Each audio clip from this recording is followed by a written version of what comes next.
What's going on, guys? Welcome back to the DX Gamer Show and my Stardrive Let's Play for Wednesday, May 8th, 2013.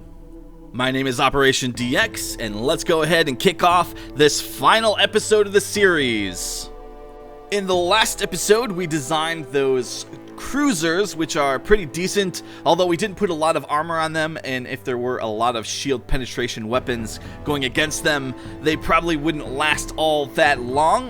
But the Vulfin didn't really have much of a fleet to contend with our attack, and that's what we pretty much did last episode as well. We attacked the Vulfin's main battle group, and ooh, it looks like we have a little bit more combat going on as we go around and pretty much are going to finish off the last race in the game, and we'll go ahead and check out the stats at the end of this episode.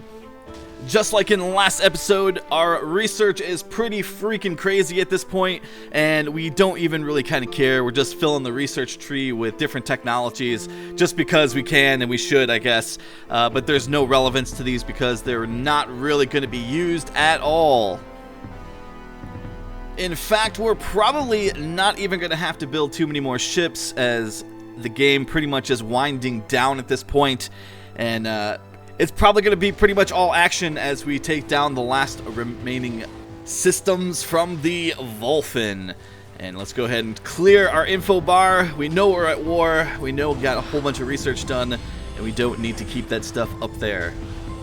Honestly, I'm a little disappointed. I expected a bigger fight. In fact, it would have been nice if I was pushed back a little bit. Oop, and it looks like we just took out one of their planets, and we've got to go ahead and just move on.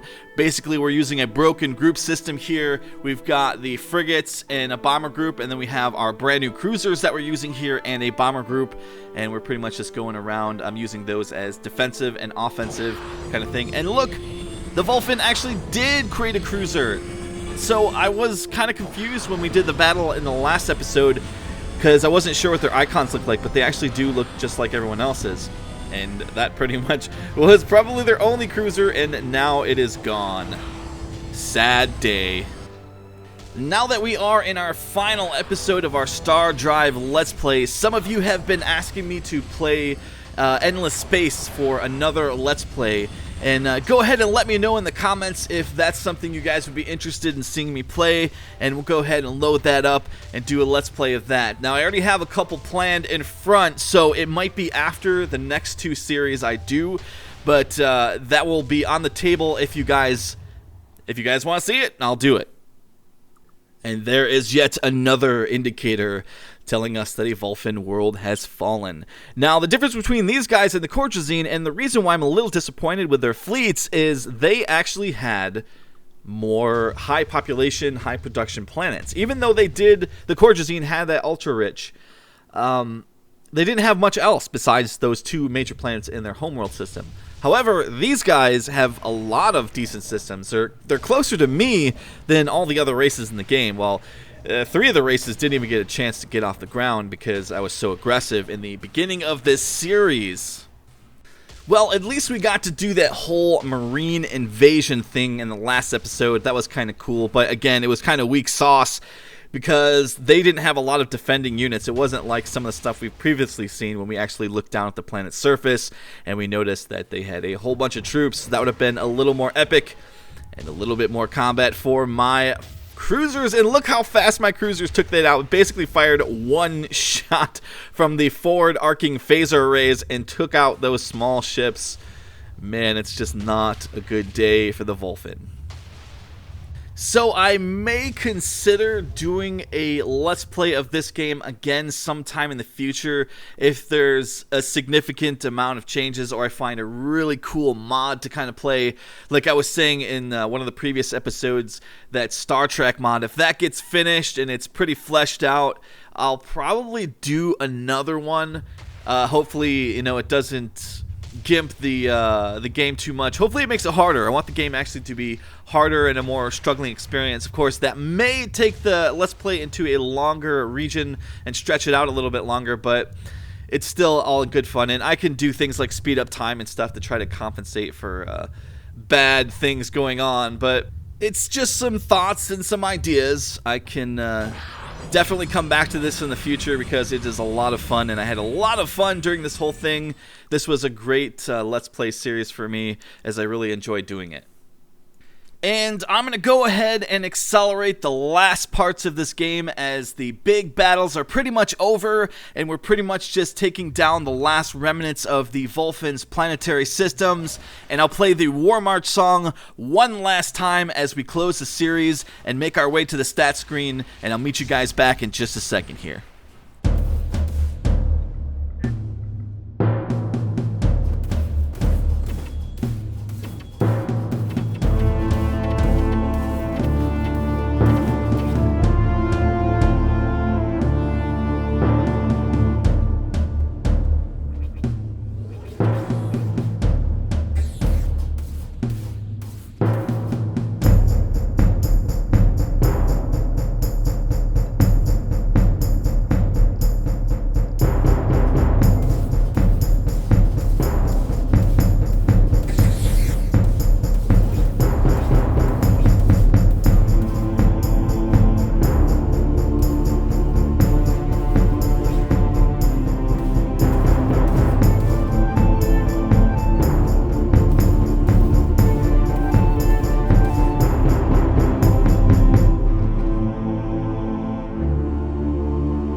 Well, it's just a matter of time now. We are at the final Vulfin planet. We have our entire fleet here, both battle groups knocking down, and we're very near to the end of this Let's Play series. And there it is. The final planet of the Vulfin Imperium has fallen. The human conquerors make their way back to planet Earth as they land their mighty vessels of war, as the captains and commanders set foot back on the planet to celebrate. The mighty and not so mighty empires will be remembered as the Fallen, the Darlock Council, the Relay Devoted, the Polyps, the Cordrazine Collective, and finally, the Vulfin Imperium. And here we have arrived on the stat screen, and we can watch this map and watch the game unfold in a very rapid succession as each race made their plays throughout this game. You can see the humans have no star lanes. It's because I didn't know that the freaking things were fixed. But anyways, we can add some different graphs here and kind of check and see the levels of military and population and all that good stuff here. We can see the yellow bar on the top. That was the Courgesine Collective making their way to one of the most powerful races in the game. And you can see the Vulfin kind of declining there as I'm rapidly climbing there. I'm the blue line kind of in the middle. And then our fleets engaged there. You can see that's the engagement between the Courgesine and me. And then they went down there. And then it looks like the Vulfin Imperium's fleet was pretty much bigger for a little while. Then I climbed rapidly back up. And then bam, the line drops and you can see the Vulfin fall. And that pretty much was the entire game. Really quick there in a nutshell. Very cool to see this graph. It really is kind of cool to see this all play out in real time here.